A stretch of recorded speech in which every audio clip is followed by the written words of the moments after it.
The auto sector contributes almost half of the industrial GDP and 7.5% of the overall GDP of India, but has been under pressure for the last few years.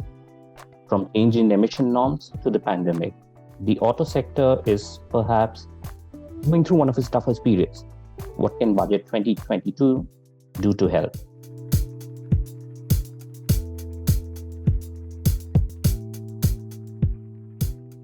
To discuss this and more, we have with us today Vinay Mehta, Director General, Automotive Components Manufacturers Association of India, ACMA, Rajiv Singh, Partner Deloitte, and Mahu Acharya, MD and CEO, Convergence Energy Services Limited. Good to have you with us. First question, Vinny. It's almost 2 years of the pandemic. So what is the state of the Indian auto industry at the moment? Thank you for having me. And we are in the midst of another pandemic as we speak, and I wish you and everybody on the panel good health. I would say that the industry is recovering. Things could have been much better or much worse, depending upon how you see it. But I'm happy that the industry seems to be coming back. The passenger vehicle industry, the commercial vehicle industry seem to be well on their path of recovery. There's a wee bit of concern on the two-wheeler industry. And the tractor industry, of course, is sort of flattish because the tractor industry has had 2 good years of performance. And on back of it, especially with very strong export performance, the component industry seems to be coming back quite strongly. But there are very, very strong headwinds as well. You're well aware of the challenges on the front of the semiconductor availability, on challenges on the front of freight cost, also on availability of raw material, the price of the raw material going up. So there are headwinds, but the silver lining is that the demand continues to be strong. So keeping fingers crossed, I hope the pandemic will be behind us much sooner and things will be back to normal once again. Yeah. Right. So Rajiv, coming to you, the auto sector's problem did not start with the pandemic. Even much before that, there were issues. What's the issue here? What are the problems? Firstly, of course, thanks for having me here. And you're right. I think the issues did not start with the pandemic. I think pandemic only aggravated some of the issues that the sector was facing. And even before the pandemic, I would say that there were 2 kinds of issues that the sector was dealing with. One was the issue which was more related to the changing consumer behavior or the changing consumer trend, which was impacting at large.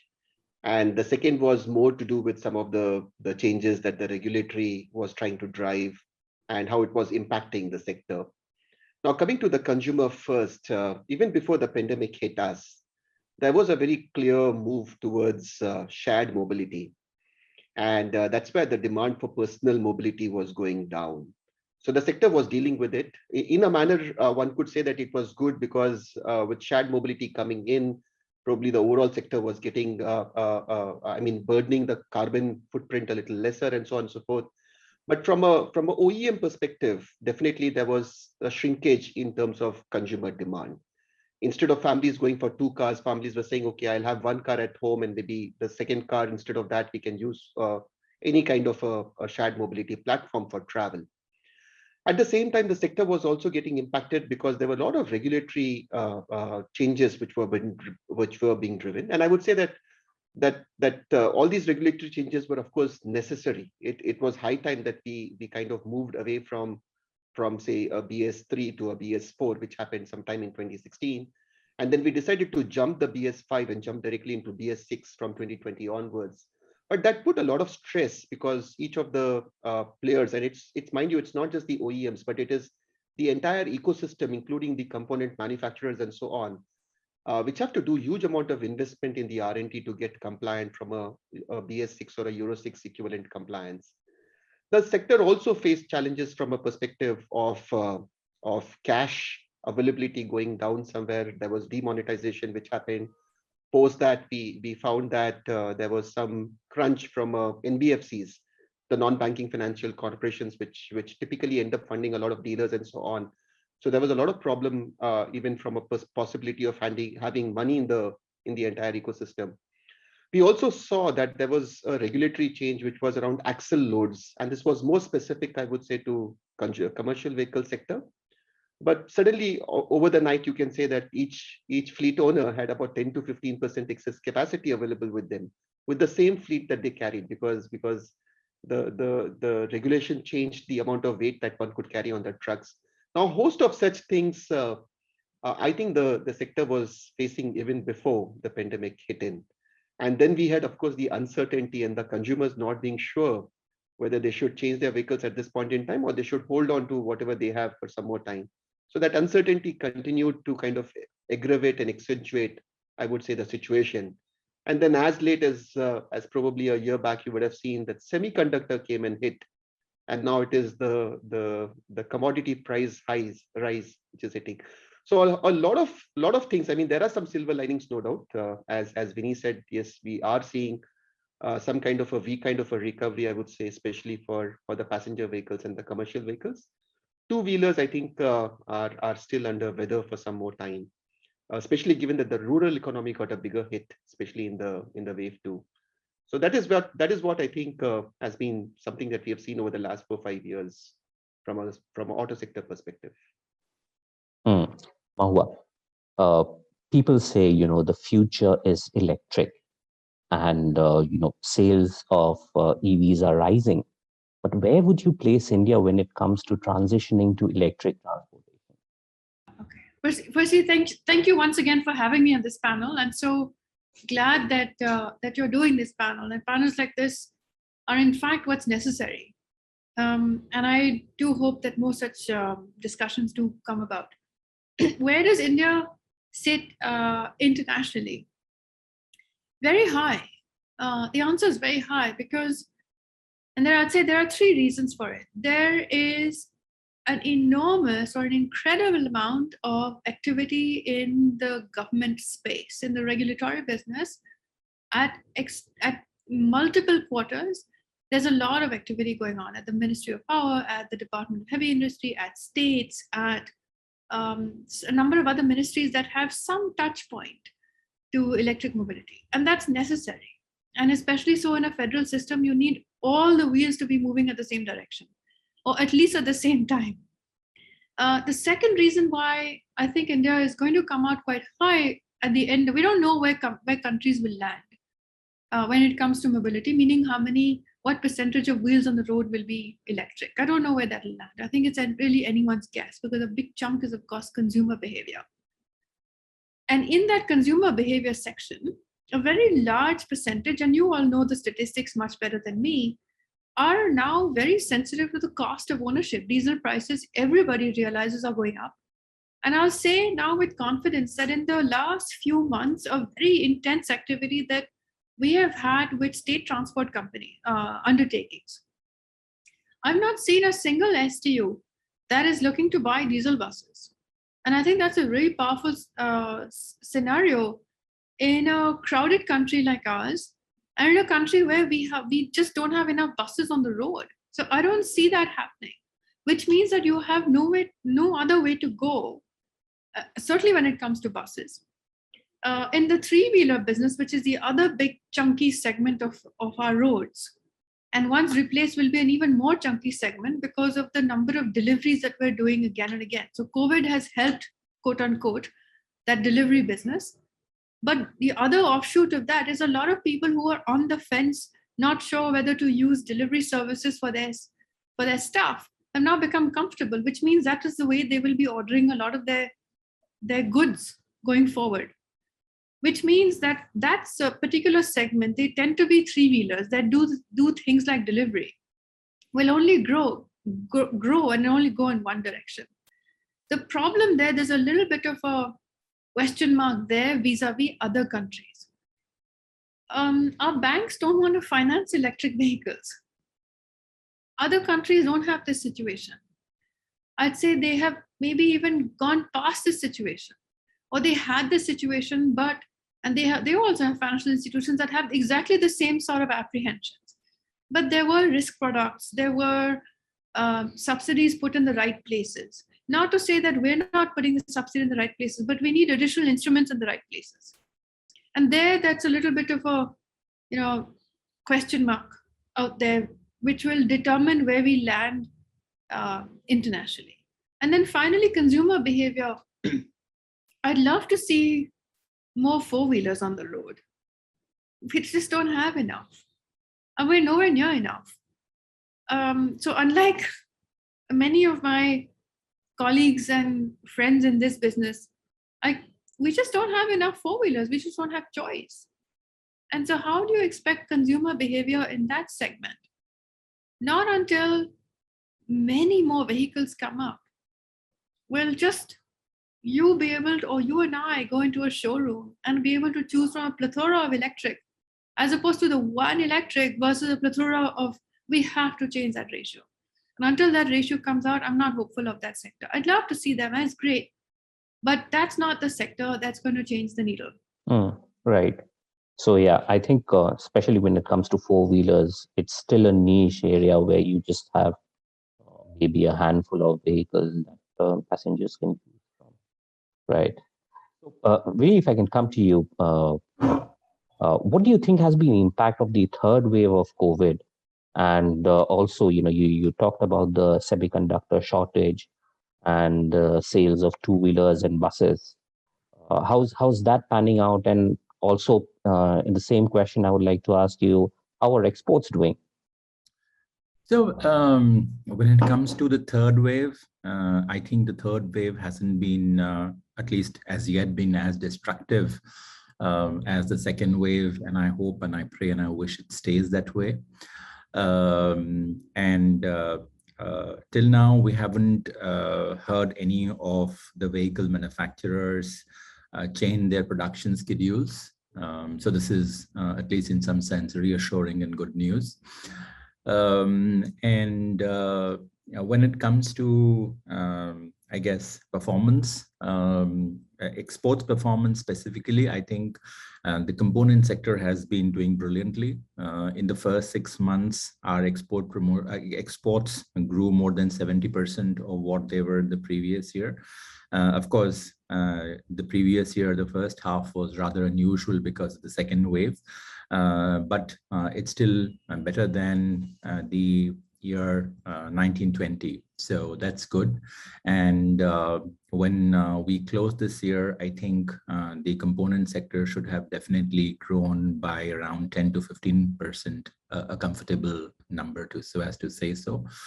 Yeah. So just to follow up, do you think, sales of buses and public transportation will stay muted? But because, because of the pandemic, I don't want to travel in a public transport. Well, indeed, yes. I mean, what has happened as a result of the pandemic is probably, people are wanting to go in for, a personal or a private vehicle is being preferred, because it sort of gives you a bubble of safety in that sense. And therefore, probably not opting for as much of a two-wheeler or probably a bus, because bus is more of a shared mobility solution. Okay. So the buses did take a beating and continue sort of not being probably high on the agenda for buying. But as Mahua said, a lot of the STOs are now going in for electric buses. So hopefully things would change sooner rather than later, because we were together in Goa. So the Goa government actually picked up, if I recall, 30 buses. And now Delhi government has announced 100 odd electric buses. So these are all sort of good seedings of the market. And I just hope and I wish that there is more traction there. Right. Rajiv, I have friends who want to now suddenly buy cars. They were always into shared mobility before. People want cars, but then on the other hand, you have large auto companies like GM and Ford. They've shut their operations in India. What does it say about the Indian auto sector, and what has been the impact of such exit? Oh, see, I think that in any industry, you will have entries, you will have exits, and so on. Okay, so yeah, we have had a couple of exits But I would say that we have had more number of entrants into the sector. And some of them have done really very, very well. So even if you saw the exit of, say, a GM or an exit of say, Ford in the last, say, 3 or 4 years, we had entry of MG Motors or SAIC, and they have done well, I would say, overall from a perspective of growing to a good number in just last 3 years time itself. Very recently, say just last 2 years back or 3 years back, we had Kia getting into the country, and they have done phenomenally well in terms of a good demand that they have been able to generate for their products. We have a few more entrants which have already come, and there are a couple of more entrants that at least I am aware of, which are looking at getting into India. In fact, one of them probably would have entered India and launched their vehicles in 2021. But because of the pandemic, I think they decided to push ahead their plans. And this is a premium / luxury car manufacturer, but they will be here in India in the next year. So I think coming back to, I think the customers will always have choice if one is looking at it from a customer's perspective, whether it is choice in terms of brands, whether it is choice in terms of variants that they will get, and so on and so forth. So I think that I think doesn't bother us. Now, what bothers us is, for example, as we transition from the ICE to the electric, and I'm touching to the point that Moa said, that as we do this transition, the amount of variety, the amount of choices that the customer gets, will he get the same choice at this point in time to electric, or is that going to take a little more time?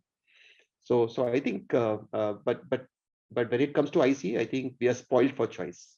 So despite the pandemic, you would have seen so many new launches happening. No one decided to push ahead their launch plan just because it's a pandemic wave. And that shows the resilience of this sector. I think the sector is very, very strong, very, very strong. Spoiled for choice when you come to combustion engine, but what's happening when it comes to EVs? How's the auto industry responding to EVs? Are OEMs, auto component makers get to take advantage of such opportunities? Also, does a country like India have the skills, the skilled manpower to make the transition? What is for you? We have to work on all aspects. And if you get your foot off the gas on one, you just end up losing it. What I mean by that is, let me give you an example. Our cities are transitioning over to electric buses. Most bus contracting, if not all, is now done on a mobility as a service, this gross cost contracting, where we don't have to pay for the bus upfront, you pay for a period of time, which means that companies are quoting, including a driver, which means that the driver belongs not to the old model where the STU, you keep that driver, you get drivers from somewhere else. There's a lot of discussion, very legitimate. What do STU say? What do I do with the drivers on my payroll? They don't know how to drive electric buses. Electric bus companies say, unless these drivers are trained, the buses will underperform. So some level of skilling up is necessary. So again, what I mean by if you get your foot off, horrible analogy, but if I still get my foot off the pedal, I might just leave this chunk behind. And so at least here, to the extent possible at CSL, we try to go back and say we've got to work with the government and we've got to do a skill up program because that is necessary. The skill levels are higher, the remuneration levels are higher. So we've got that going on. Where will we end up with suppliers? And yes, there is a localization drive, a big localization drive. And I'm hopeful that suppliers also now work together, much more together, as opposed to individual companies buying a small lot of supply from different vendors. If there's some cooperation amongst the supplier group, I think everybody will benefit. There will be a price reduction there. We're not seeing that yet. At least I've not seen as much of it yet. So in a way, it's fantastic that we're pushing towards localization, and all of the market signals are there. And there is, of course, this Make in India push. Of course, that won't happen overnight, but it needs a consistent market signal.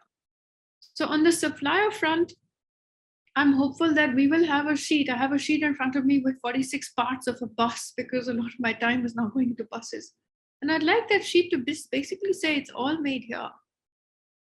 So we have to again keep an eye on the ball on that part, because that can easily get left behind in the hurry. And as a nation, we're in the hurry to put electric buses on the road.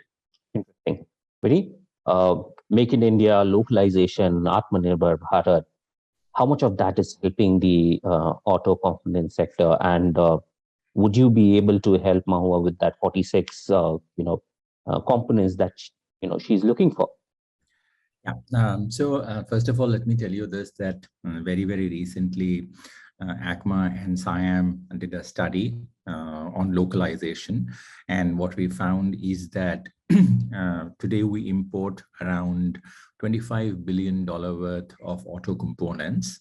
This is between the component manufacturers and the OEMs and the aftermarket. Altogether, around 1,75,000 crore worth of auto components get imported. And we've put in a plan in place. And of course, OEMs will have to take in a lead there to make sure that localization happens. So what we believe is that we can actually achieve something like close to 5% localization in next, say, 2 to 3 years time, and another 15 to 20% in next 5 to 7 years time. Okay, and mind you, we did this before the PLIs came in. And now that you have the PLIs, you have two PLIs, which is, at least from an automotive perspective, you have two PLIs. One is on the ACC battery, and the other one is for auto and auto components. And these two, I believe, should in fact bring these timelines forward, or the percentage is higher if we keep the same timelines.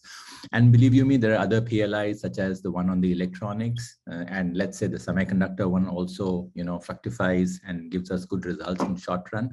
Then you would see even more localization. So all in all, I think everything is sort of falling in place. Again, keeping fingers crossed, because, as Rajiv said, we are a very, very resilient industry. We're also a very confident industry, for the auto component PLI. I have more than, out of the 115 applicants, close to 90 are auto component manufacturers. So there is this resolve because we see the opportunity, all right? And when it comes to the electric mobility, the challenge is right now we don't have scale. Okay, I'm not too sure what kind of scales. What Mahua has a target of 7,000 or 10,000 buses. I do not know what those numbers are, but let's say today in two-wheeler space, we're probably doing around 200,000 two-wheelers. Okay, compared to a conventional industry where I normally do a 20 million two-wheelers. So the scales are at this juncture not really comparable to excite the industry. But having said that, the industry is sensing a lot of opportunity there, because that would be the route. You would have heard the Prime Minister speak at Davos. He spoke about clean energy. He spoke about green manufacturing, So I guess with that vision in place, we're actually working with the Department of Heavy Industry on a 25-year roadmap for the automotive industry. And I'm sure many other sectors are working on it. So I guess, in some sense, with that kind of a vision to really move towards, energy security, look at green or clean manufacturing, I think we will reach a very significant scale in some time to come. Yeah. Right. We sense that. Right. So Rajiv, Vinny talked about a good point. But what about, the scope for improvement in policy measures? Take, for example, the PLI, export incentive schemes. What could the scope for improvement be? So I would slightly broaden this if you're saying scope for improvement in that sense, because I think that, we need to also see how is this sector being treated by some of the other countries, say, where auto plays a very key role. And I'm just talking about those countries where, say, auto contributes to maybe 7%, 6% or above in terms of the GDP of that particular country. Overall, from a sector perspective, we still are really, I would say, more taxed as compared to some of the other countries. And there is also some opportunity in terms of how are we getting taxed in our country. For example, The GST rates? see GST rates, for example, we still think of 4 meter, we still think of 1500 cc and so on and so forth. Okay. But some of the countries have moved on, say, for example, and taxation is more linked to the emission norms that say the vehicle is following, which means that if the vehicle is more greener, or if the vehicle has a lower emission, then the taxation on that particular vehicle is comparatively lesser. So rather than getting driven by the size of the vehicle, or rather than getting driven by the size of the cc of the vehicle or the price of the vehicle, let's think differently. And these are some radical changes. These are not going to be easy changes. For example, now we have been living in this regime for at least about 2 decades or more, I would say, where we are looking at cc and we are looking at dimensions of the vehicle and so on and so forth. And I'm strictly talking still of passenger vehicles. So we need to think differently. At the same time, I think if we need to really have a push, especially towards newer technologies, whether it is on connected or whether it is on electric, I think we also need to look at imported duties. I know that, yes, there is a strong push needed, especially for building the entire supply chain, building the entire ecosystem in the country. But it's a chicken and egg situation at this point in time. Our volumes are very, very low at this point in time. And we need to just wear a business hat and say that at such low volumes, does it make really sense for someone to put up a facility in the country? Or at this point in time, should we allow that some components at least can be imported from outside and at reasonable rates, I would say. So I think that this is something that we need to think through and discuss along with various departments, figure out what is the right solution from a growth perspective. So as I said, it's not just about the PLI. It's not just about announcement of, say, the vehicle scrappage policy or something that is being thought through now for the semiconductor, especially, and so on and so forth. But we need to also find some directions from a larger perspective as we see this major transition happening from ICE towards electric. That's the point I was trying to make. Right. Mahua, if I can stay with the PLI part of it, do you think the scheme has enough to promote EVs in the country, and what more would you have wanted in the policy? As a production-linked scheme, there's a lot that it has, and it's an excellent first step. It's bold, it's brave, it sets benchmarks, and it's big. So as a first step, I think it's fantastic. It's a really strong move. Is it all-encompassing? No, because not everything gets done in one shot. And I take a lot of comfort knowing that there's enough people who are working on this. I don't just mean PLI, but electric mobility, and are listening. And I do feel that the government is in fact listening, that there will be other schemes as necessary.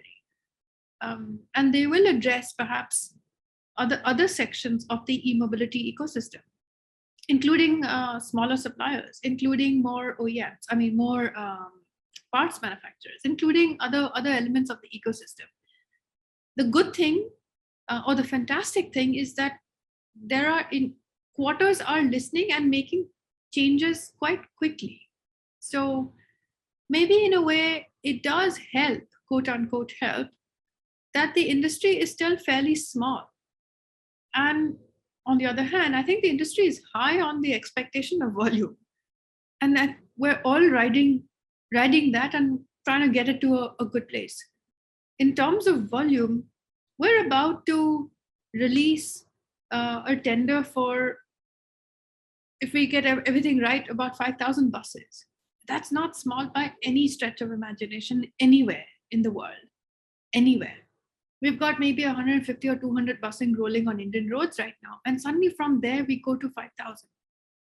And if we had the mandate to do more than these famed stipulated 9 cities, we would have been able to put more, because it has come up so many times in STUs saying, please take my buses as well, which is, we don't have that kind of mandate.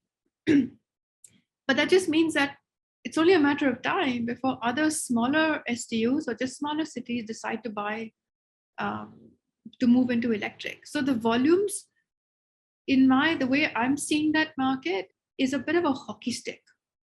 And it's great that the industry is high on the expectation of volume, because you will not be able to achieve that hockey stick supply. I think somebody said two-wheelers are a little bit under the weather right now. Well, there's no supply. because outside of actual supply constraints in the supply chain, demand suddenly outstripped supply expectations. And so we had a period of time where people were signing up for electric vehicles. We have an app that is made available to government employees. And if you go to that app, you'll see a lot of vehicles. We've been asked, OEMs have asked us to just get them out because it's not able to supply. That would look bad. So we've just said out of stock because it is out of stock. So that has to clear up. And some of that is just nobody even thought that there would be so many subscriptions. Plus, let's not forget, there is actually genuinely a semiconductor shortage in the market. And it will take some time for that shortage to clear up. So there are real supply chain issues. And then there's this big demand that we will meet, because that demand is not going away. It's not like they're going to buy some other vehicle because that electric is not there. In the two-wheeler business, they might just buy some other electric because their favorite one is not in the showroom. But that's not the case with, certainly on STUs and buses. They're not going to go back to diesel.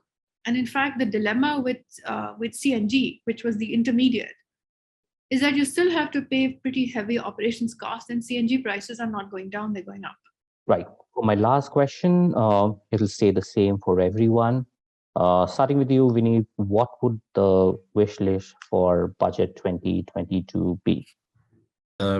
Well, to be very honest, we don't have much to ask for because much has already been given. We had the extension of the FAME 2 scheme, that's 10,000 crores. We had the PLI on ACC battery, that's 18,000 crores. We have the PLI on auto and auto components, the 26,000 crores all in all. That's 54,000 crore. That's an awesome amount of money to say. But having said that, since you ask, they're very small asks, and these are largely procedural in nature. One is that the RoDEP rates, in the export, we had this MEIS, the Merchandise Export Incentive Scheme, and that was no longer tenable at the WTO. So the government sort of came up with the RoDEP scheme. And unfortunately, the RoDEP rates are not in terms meeting the industry expectations. They're really about close to 1% or lower than 1%. And the MEIS rates were in the range of 3 to 4%. So the industry expectation is that, the government would raise those rates. The other thing is, while this is not strictly a budget subject, is the GST, but everybody comes with the GST proposition. And in the auto component space, we suffer two kinds of GST rates. One is 18% and another is 28%.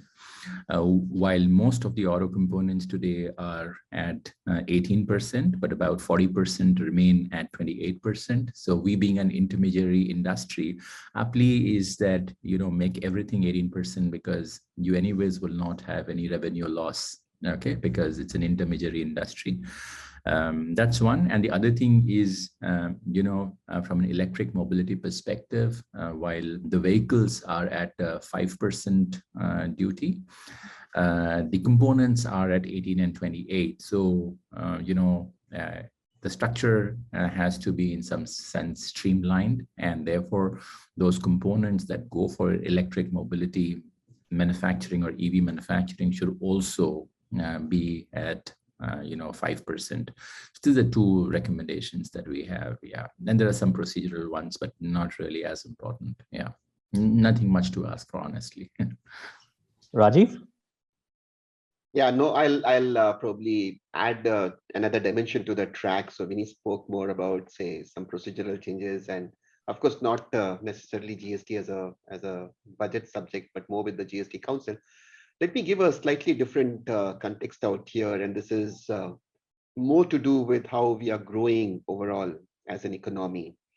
And the reason is because if I pick up, say, the last 2 decades data in the country, we find that our demand for two-wheelers, our demand for commercial vehicles and passenger vehicles has a very strong linkage to the economic performance of the country. And especially commercial vehicles is directly linked in terms of the GDP of the country. And two-wheelers and four-wheelers are more linked, I would say, to the disposable income more than the GDP that we have seen over the last, say 15, 20 years of data in the country.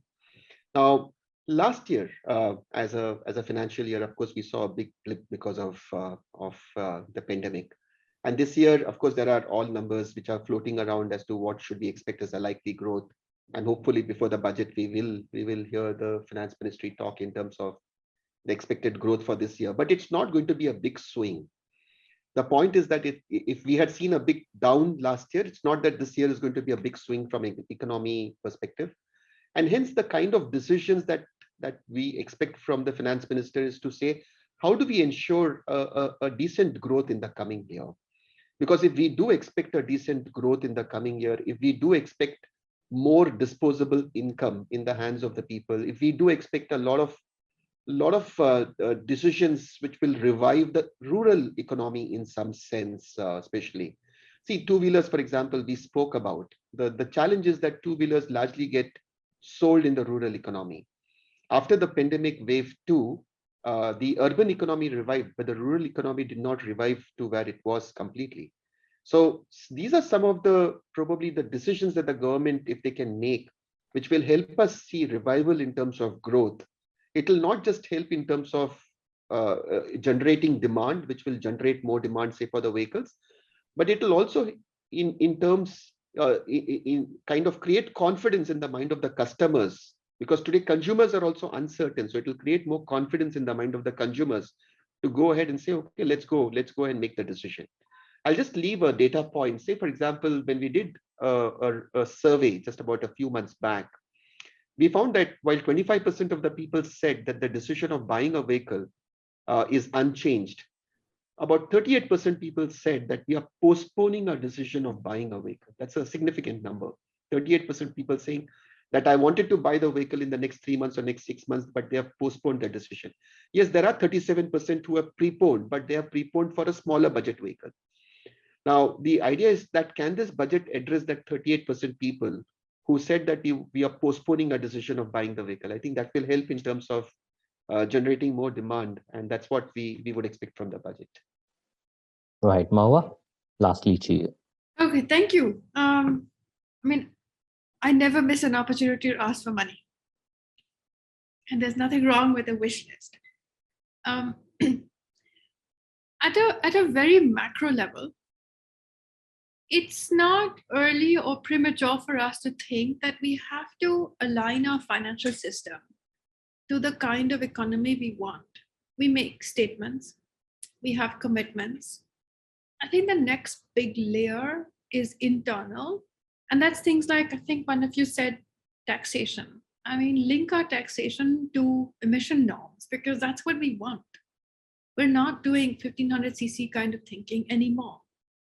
We're completely capable of doing that, but it needs the next level of concerted effort. So all of these issues around tax me less, or tax me at least at par with other things are all important, but they're important in a bucket that needs to have a whole lot of these small things. And to the extent that we can recognize that there are a number of things that need to be done because our financial system needs to be aligned and we should just move in that direction, then you'll see that the list is quite long. Each of the agenda items are small and they impact companies and their performance and their productivity and so on and so forth. But they're all necessary. So like that, these are things like taxation that fall in the right buckets and so on. The second big thing that from where I sit, our banks are not lending. You spoke of the rural economy. We've got three-wheelers in there. States have schemes, quote unquote, incentive schemes. But despite the incentive programs that states have for three-wheelers in the self-employment kind of category where they try to push these out, so get people to do deliveries, to use auto rickshaws and so on and so forth, at the end of the day, who is left holding that vehicle? It's that individual. These are not companies. And even if they are companies, they struggle because they're on the balance sheet. These are very new companies. We have a whole lot of delivery companies, massive delivery entities, but they're not holding the transportation system. There's a company in between the giant delivery company and myself or yourself. And that is a little aggregator. They're small, they don't have the balance sheets, they run on equity. And that is not the kind of system we can afford to be building on equity. On the other hand, look at our bus system. We're moving to immediately now thousands of buses. Even if we do badly on this tender, we will be putting, and I say badly, quote unquote, is we don't get 5,000 buses lift, but we get 3,400 buses lift. We're way oversubscribed. But even we're doing thousands of buses. Our STUs don't have money. They're financially weak.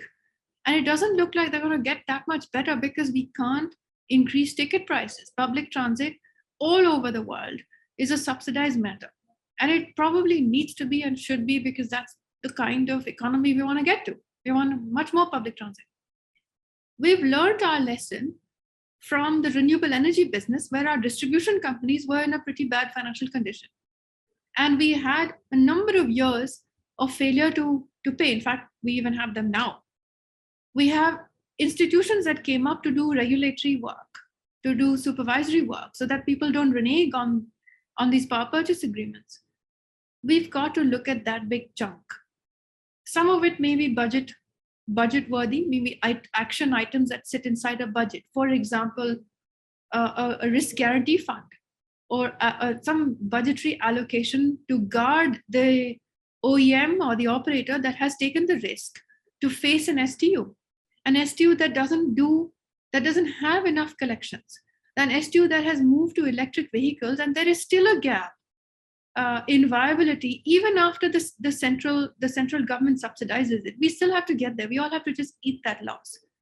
But that comes out of budgetary allocation. So before we go too far down that road, I think we just need to be a bit careful that we don't end up in the same renewable energy dip that we had because of the low creditworthiness of the off-taker. And as a result of that, who's lending to bus contracts? Not that I know any.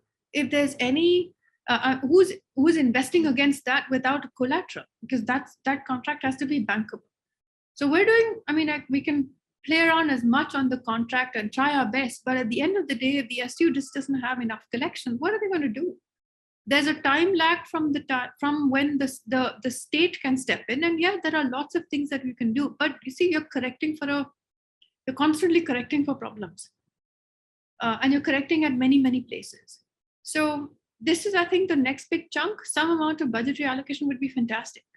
Priority sector lending, if possible, and this would be fantastic because it would get these three-wheelers on the roads with bank debt. There are any number of instruments for bank debt for individuals, for women, for self-employed, for all kinds of categories. We've done a great job there, but no one wants to eat the battery risk. They complain about resale. How do you have resale when you hardly have any vehicles on the road?